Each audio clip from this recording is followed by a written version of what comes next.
Chères Ivoiriennes, chers Ivoiriens, mes chères sœurs, mes chers frères, chers amis de la Côte d'Ivoire, le 23 décembre 2023, il y a une quinzaine de mois, j'ai eu l'immense privilège, l'honneur d'être élu démocratiquement président du PDCI RDA, troisième président du PDCI RDA, après Félix Houphouët-Boigny et Henri Konan-Bédié, avec plus de 96% des voix. Depuis cette élection, et même avant, je me suis attaché, vous m'avez vu partout, à travailler sans relâche, à sillonner notre pays.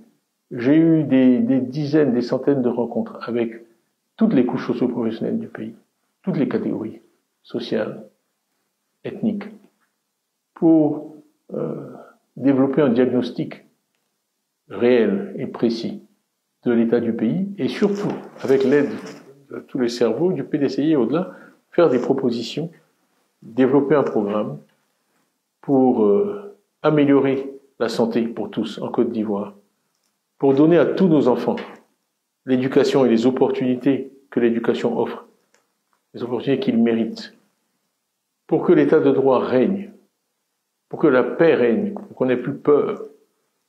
J'ai dit tout cela. Et j'ai été très heureux la semaine dernière de voir que les militants du PDCI m'ont récompensé pour le travail que j'ai fait en m'accordant leur suffrage. On a eu 93% de participation, un jour de semaine, ce qui est très significatif. Et surtout, j'ai été désigné comme candidat du PDCI à l'élection présidentielle avec un score de 99,5%, supérieur même aux 96% que j'avais obtenu auparavant. Et je ne vous cacherai pas que vraiment cela m'a fait très plaisir. Par ailleurs, j'ai eu l'honneur aussi d'être désigné par les présidents des partis d'opposition, de 25 partis d'opposition, comprenant Mme Simone Gbagbo, ancienne première dame de Côte d'Ivoire, M. Afine Guessan, ancien Premier ministre, M. Olé Goudé, ancien ministre, et beaucoup d'autres, comme coordinateur de cette plateforme que nous avons nommée Coalition pour une alternance pacifique en Côte d'Ivoire, ce qui pour nous est très important. Le troisième élément que je veux noter, après ma désignation comme candidat, le leadership de l'opposition à travers la CAPCI, est quelque chose qui vient, en fait, que je viens de découvrir. Nous avions organisé un sondage avec une organisation de renommée mondiale pour connaître l'état de l'opinion aujourd'hui à quelques mois de cette élection présidentielle. Et les résultats sont disponibles depuis cet après-midi, en fait, par coïncidence. Et donc, ils indiquent un certain nombre de choses, mais je vais en relever deux. La première, c'est la popularité des leaders politiques, qu'on mesure traditionnellement en comparant les opinions favorables et les opinions négatives. J'ai l'honneur de vous dire que je suis en tête de ce sondage, et très largement, avec un solde très positif. Devançant l'ancien président de la République, M. Gbagbo, qui est deuxième dans ce classement. Nous allons diffuser tous ces résultats, vous y aurez accès, parce que nous croyons beaucoup dans la transparence. Mais le deuxième point qui est le plus important, c'est qu'on a demandé aux Ivoiriens, dans un deuxième tour d'élection présidentielle, entre M. Alassane Ouattara et moi-même, pour qui il voterait, et je l'ai emporté par 57% contre 41% pour M. Alassane Ouattara. Donc, plus de 15% d'écart. Donc, quand je dis que les Ivoiriens m'ont vraiment bien rendu l'effort que j'ai fait pendant ces derniers mois, je le dis sans hésitation et sans réserve. Alors, qu'est-ce qui se passe et qui m'amène aujourd'hui devant vous? C'est que j'ai appris qu'une décision de justice, tribunal de première instance, a décidé que je sois radié de la liste électorale, ce qui m'empêche d'être candidat à l'élection présidentielle. En fait, ce qui se passe, c'est que le pouvoir vient simplement d'éliminer, à travers un raisonnement juridique inique et incompréhensible, son rival le plus sérieux, ainsi que les sondages le démontrent. Ce n'est pas normal. Et ce n'est pas l'image que je souhaite que notre pays donne de lui-même. Pendant longtemps, on a essayé de faire croire qu'il y avait des dissensions au PDCI, qu'en fait j'étais contesté, mon leadership était contesté. On a aussi publié mensonge après mensonge, calomnie, attaque sur ma nationalité. Le sondage qui est disponible aujourd'hui, qui a été fait tout récemment, montre que les Ivoiriens n'ont accordé aucun crédit à ces attaques, qui n'ont pas marché. Alors, aujourd'hui, les masques sont tombés. Puisque ces attaques n'ont pas marché, et que malgré tout je fais la course en tête, il fallait tout simplement m'empêcher d'être candidat. Ce sont des militants du parti au pouvoir qui ont démarré ces procédures infondées contre moi, représentés par des avocats du parti au pouvoir, portant ces procédures devant des juges nommés par le parti au pouvoir.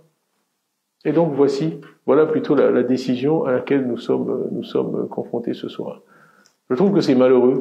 Notre pays a connu toutes sortes de difficultés dans des périodes pré- ou post-électorales, et je crains qu'une fois de plus nous soyons au bord d'une crise. Le président Alassane Ouattara effectue son 3e mandat, dont certains contestent la légitimité sur le plan constitutionnel, et certaines sources nous disent qu'il envisagerait même d'en faire un 4e. Je crois que la conjonction de tous ces éléments crée un environnement dangereux, potentiellement dangereux pour notre pays.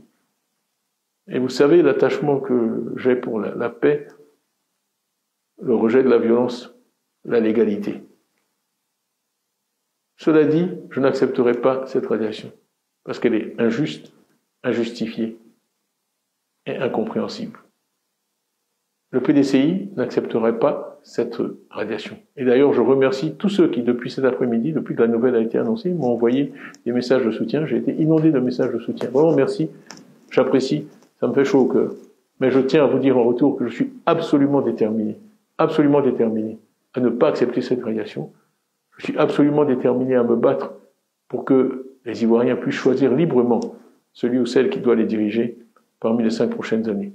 Je crois que tous les amis de la Côte d'Ivoire, nous-mêmes les Ivoiriens, la communauté internationale, doit peser dans ce sens. Le PDCI est uni derrière moi. Il n'y aura pas de plan B, il n'y aura pas de plan C. Nous voulons aller à cette élection représentée par le candidat que le PDCI s'est librement choisi, à 99,5% et de façon complètement transparente et démocratique. Donc, mon message pour vous ce soir, c'est merci pour votre confiance.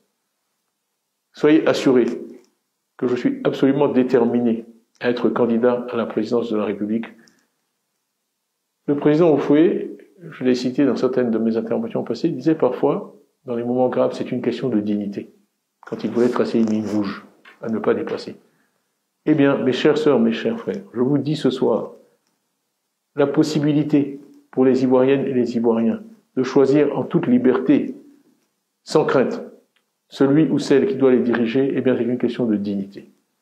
Vous pouvez compter sur moi pour mener ce combat, et je ne doute pas qu'à la fin de ce combat, vous me porterez, par vos suffrages, de façon démocratique et libre, à la présidence de la République, pour mettre l'homme, le capital humain au centre de notre projet, comme le PDCI vous l'a promis et comme je vous l'ai promis. Je vous remercie pour votre attention et je vous dis à très bientôt.